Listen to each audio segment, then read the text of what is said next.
Salut à tous, je voudrais rajouter un petit complément par rapport au photophore Coco qu'on a fait précédemment dans la dernière vidéo.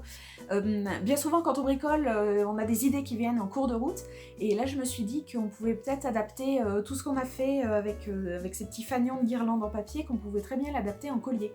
Du coup j'ai décidé de faire ça, j'ai bricolé ce petit collier là, j'espère que ça va vous plaire, c'est à peu près la même technique, c'est pas vraiment un nouvel atelier parce que ça reste du plastique dingue, ça reste Coco, ça reste les mêmes petits fanions, donc ça change pas énormément. Il y a une petite technique de montage de collier, voilà, de bijouterie fantasy, donc ça valait peut-être le coup de vous montrer ça quand même. Donc voilà, c'est un petit complément bonus que je vous propose ici. J'espère que ça va vous plaire. On regarde ça tout de suite.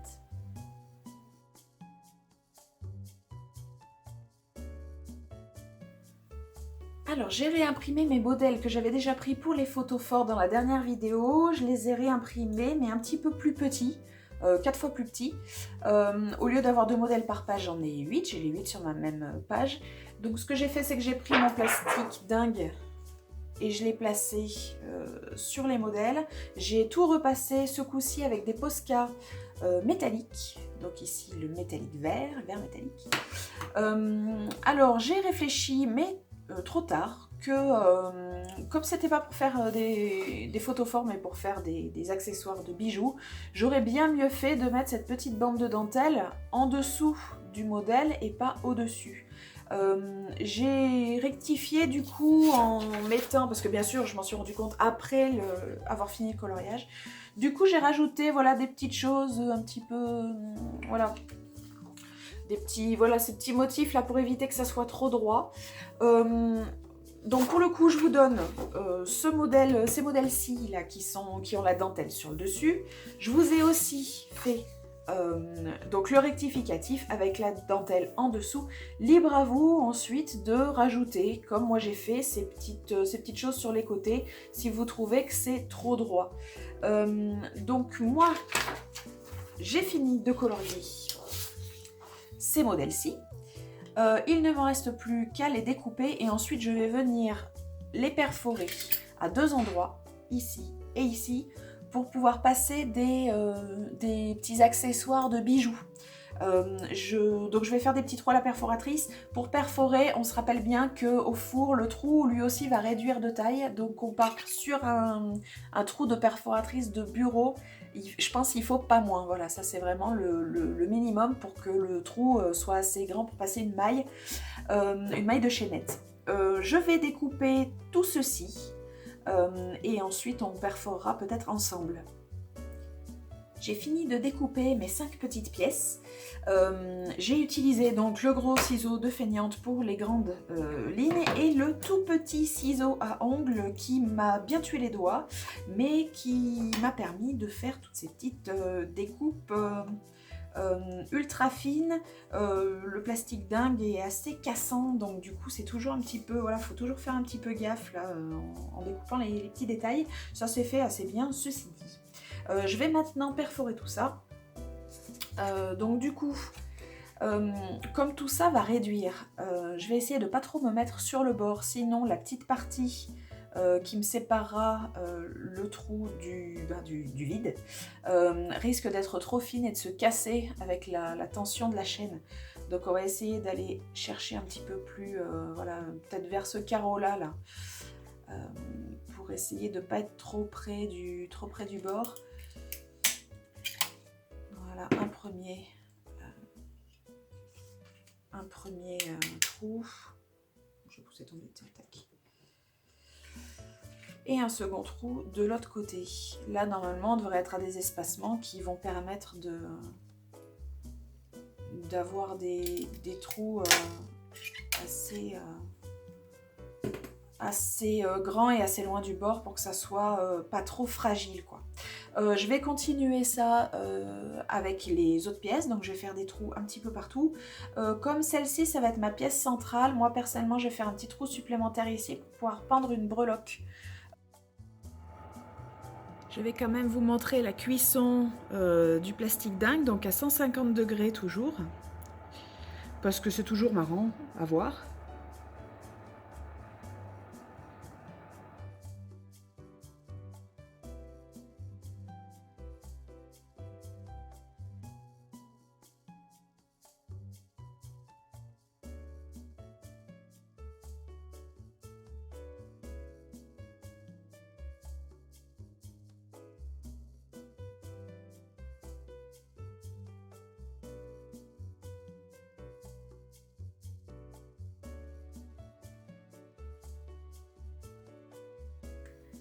Alors, j'ai cuit toutes mes pièces au four, donc du coup, tout a bien réduit. Au niveau du Posca métallisé, ça donne un petit effet nacré qui est sympa. J'ai peur par contre que les couleurs soient pas assez vives une fois sur la peau pour que ça tranche bien. Donc du coup, je suis un peu, voilà, je suis un peu mitigée par rapport au choix du Posca métallique. Suivant les projets que vous voudrez faire sur le plastique dingue, vous aviserez de votre côté, vous verrez à quoi ça ressemble. Je vous remettrai les photos forts à côté pour que vous puissiez voir un peu la différence de contraste qu'on peut avoir avec des Posca qui sont pas métalliques et qui sont juste de couleur vive en aplat mat. Du coup, j'ai fait mes 5 petites pièces, j'ai commencé à monter celle-ci avec du matériel de bijouterie. Alors, j'ai acheté tout ça, c'est du matériel de bijoux fantasy. J'ai acheté tout ça sur Wish. Et les petites choses comme ça là, et les petits accessoires. Et les perles aussi, pareil, ça vient de chez Wish. Vous pouvez en trouver aussi dans les boutiques de loisirs créatifs, bien évidemment. Donc vous avez des petites tiges comme ça avec des boucles. Vous en avez aussi qui existent et qui n'ont pas de boucle au bout et qui ont juste un petit plateau comme ça, qui vous permettent de finir votre ouvrage. Là, vous n'avez pas une boucle qui dépasse, vous avez un petit plateau, ça fait un petit rendu propre. En plus de tout ça, moi j'ai des petits embellisseurs comme ça. Alors je sais pas exactement comment ça s'appelle. C'est des petites choses un peu bombées, comme ça. Je sais pas si vous voyez bien. C'est des petites choses bombées, moi c'est en forme de feuille, mais évidemment il y a toutes les finitions possibles. Ces petites choses, donc du coup, on les monte en prenant une petite tige avec une boucle, par exemple. Je vais monter une petite feuille comme ça, un petit embellisseur, une petite perle par-dessus, un autre petit embellisseur, hop, pour que ça encadre ma perle. Voilà, ça fait ça. Voilà. Et ensuite, je vais prendre des pinces. Là, en l'occurrence, une pince avec des bouts arrondis. Et ça va me permettre de venir faire une autre boucle. Je la tiens à l'envers. Une autre boucle dans laquelle je vais pouvoir faire passer... alors, soit une autre petite tige, comme ça, avec une autre petite perle, etc. etc. Vous montez votre petit collier, ou alors de la chaîne qui s'achète aussi, pareil, hein, ça s'achète en bobine de 4 ou 5 mètres, je sais plus. Vous venez choper votre petite chaîne dans votre boucle, et vous refermez votre boucle, votre perle se trouve attachée, et vous pouvez monter comme ça tout ce que vous voulez. Vous avez une deuxième petite pince, en général, c'est tout vendu par lot, là, c'est un lot de 3 pinces. Ça vous permet de venir refermer. Donc c'est du boulot qui est quand même assez minutieux, là, pour le coup. Vous venez refermer votre petite boucle, tout simplement. Tac. Bien comme il faut. Et votre petite perle est fixée sur votre chaînette. Il y a une troisième pince dans le lot en général, c'est la pince coupante. La pince coupante, moi alors évidemment je m'en sers pour couper, mais je m'en sers aussi pour ouvrir les mailles de chaîne, parce que je trouve qu'avec la pince c'est une tannée quand même. Donc du coup je vais compter 2, 4, 6, 8, 10, la 10e est là. Alors il faut essayer de voir où se situe la fermeture de votre maillon de chaînette. Là je sais pas si vous allez bien voir parce qu'on est sur des toutes petites choses. Je passe donc ma pince coupante dedans et j'essaie de choper l'endroit où ça se resserre et je tourne pour ouvrir mon maillon de chaînette. Et c'est bien moins galère de faire ça comme ça, je trouve, que de prendre les autres pinces, comme ça doit se faire normalement. Ici, j'ai fait mes petits trous un peu loin du bord pour que ça soit un peu plus solide. Alors l'avantage, c'est que du coup, c'est plus solide, mais l'inconvénient, c'est que du coup, ça va être assez large et trop large pour mettre juste un maillon qui sert. Alors soit vous achetez dans le commerce des grosses mailles, des gros cercles, donc des mailles qui sont normalement faites pour ça. Moi je n'en ai pas, donc je me suis bricolée avec une tige comme ça, avec un peu ce que j'avais sous la main. Je me suis bricolée un petit maillon, mais enfin là... l'idéal, c'est d'acheter la petite pièce qui est faite pour ça, évidemment. Donc là, on est quand même sur de l'improvisation. Le rendu est pas si moche que ça, donc du coup, on peut se permettre. On adapte le matériel à nos besoins. Donc voilà, on obtient ça à la fin. Et donc là, on va continuer de monter notre petit collier. Là, peut-être que les chaînes vont être un petit peu trop longues. Je me dis, si je mets tout ensemble avec le même écart, là, je vais me retrouver avec un collier de mammouth. Donc du coup, je vais peut-être réduire tout ça. On est d'accord que moi, j'ai l'âge que j'ai, donc j'ai des goûts de vieille. Ma manière de monter, les perles que je rajoute, la chaîne, etc. Ça, c'est vraiment pas une obligation. Vous montez exactement votre collier comme vous le souhaitez, vous rajoutez les fanfreluches que vous voulez. Donc là, c'est votre créativité un peu qui va vous permettre de faire le collier qui vous fait envie. Et voilà le montage terminé, enfin presque, parce que je vais rajouter des petits pompons avec ces fils-là. Je vais fabriquer des pompons qui vont me permettre de venir agrémenter ici ces deux petites chaînes et aussi les boucles d'oreilles pour que ça raccorde un petit peu et que ça me fasse une parure qui va ensemble. Donc pour rappeler les fleurs du film, couleur un peu chaude, évidemment, voilà, comme je vous le disais tout à l'heure, hein, les goûts, les couleurs, vous adaptez ça à vos envies propres. Je vais fabriquer mes petits pompons, je vais les fixer et enfin notre collier sera terminé. Je vais vous montrer tout de même la fabrication des petits pompons, si ça vous dit. Alors c'est pas une méthode ancestrale, hein. Là on est sur quelque chose d'improvisé. Donc du coup j'ai pris mes deux fils et je viens les fixer, je viens les enrouler autour de 3 doigts. Écartez les doigts, ça vous évitera de vous couper la circulation. Et donc j'enroule, plus j'enroule de fil et plus mon pompon sera épais.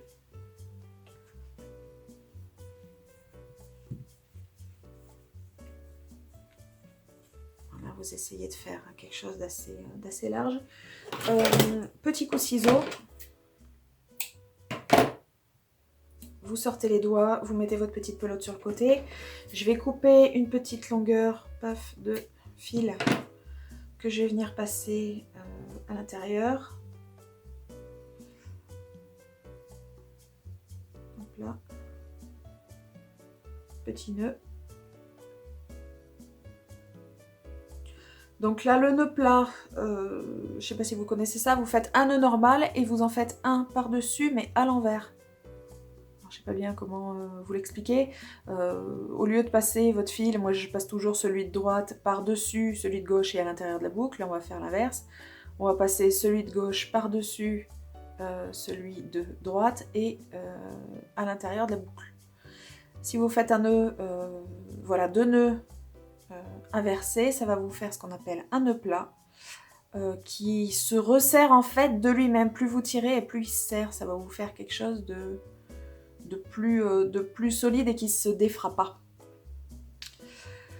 On va garder cette petite ficelle pour pouvoir fixer notre pompon sur l'émail.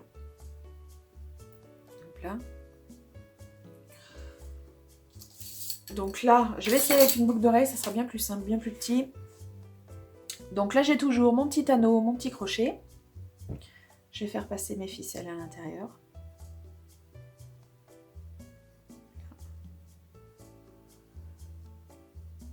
Là, je vais refaire un petit nœud.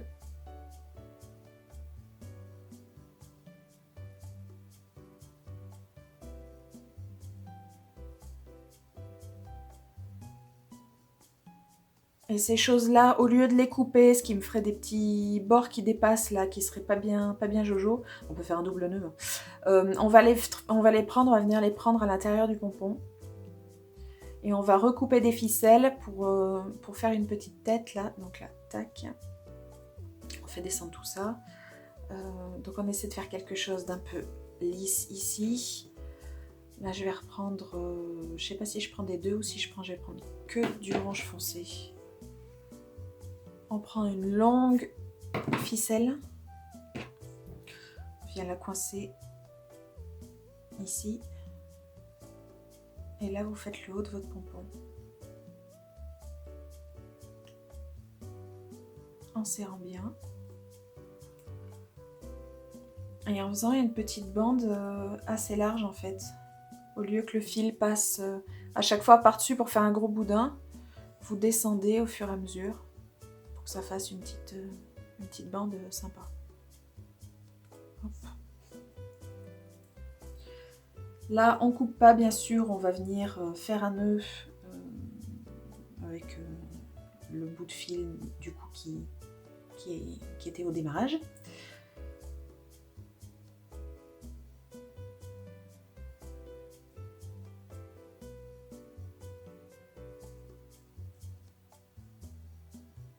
Hop là, double nœud pour que ça tienne bien.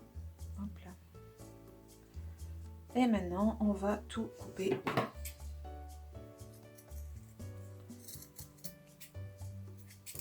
Bien plat. On coupe ce qui dépasse. Et vous avez un petit pompon au bout de votre boucle d'oreille. Et voilà. Je vais en faire du coup 3 autres comme ça pour pouvoir les fixer à mon collier et à la boucle d'oreille qui me reste. Et voilà mes amis, on obtient une parure de bijoux qui peut faire un accessoire sympa sur une tenue de Disney Band Coco pour aller sur les parcs. Je trouve que tout le concept du Disney Band est assez sympa, le fait de, voilà, alors pas de se déguiser, mais de s'habiller de manière thématique pour aller sur les parcs. Je trouve ça assez chouette que les visiteurs deviennent eux-mêmes acteurs du parc, je trouve ça super sympa. J'espère que ce petit atelier vous aura donné envie de bricoler et vous aura donné aussi envie de participer à tout ce mouvement-là de Disney Band et de vous aussi d'aller sur les parcs avec des accessoires que vous aurez imaginés et voilà, je trouve tout ce système super chouette. Si ce que je suis en train de vous dire c'est du chinois pour vous parce que vous savez pas du tout ce que c'est que le Disney Band, je vous conseille d'aller faire un tour sur la chaîne YouTube de Pixie Tubeuse qui propose notamment des critiques de films, des critiques de bouquins Disney et une fois de temps en temps elle fait un Disney Band, donc la dernière fois c'était un Disney Band Coco qui était très sympa. Voilà, ça va vous permettre de voir un petit peu ce que c'est et comment ça se, voilà, comment tout ça s'articule. En attendant, alors petite info complémentaire, ça c'était du Posca métallique, donc avec des couleurs nacrées, mais quand même un petit peu moins saturées que les couleurs standards que j'avais utilisées pour les photos forts, et peut-être que ces couleurs-ci, après réflexion, sont plus raccords avec l'esprit du film. Vous ferez comme vous voudrez, vous utiliserez les couleurs que vous voudrez, de toute façon c'est vous les patrons. Vous ferez en sorte de faire des choses à votre goût, à votre imagination, avec votre créativité. J'espère que vous aurez envie d'en faire plein, sur plein de thèmes. Voilà, vous voyez, c'est des techniques qui sont quand même relativement simples à mettre en œuvre. Quand on aime bricoler, c'est des choses qui se font assez facilement et qui sont assez fun. Donc voilà, la limite, c'est votre imagination. J'espère que ça vous aura plu, que vous allez inonder le monde avec vos créations. Si vous avez aimé, likez, n'hésitez pas à vous abonner si vous voulez en voir plus. Je vous fais des gros bisous et je vous souhaite un bon bricolage. Ciao!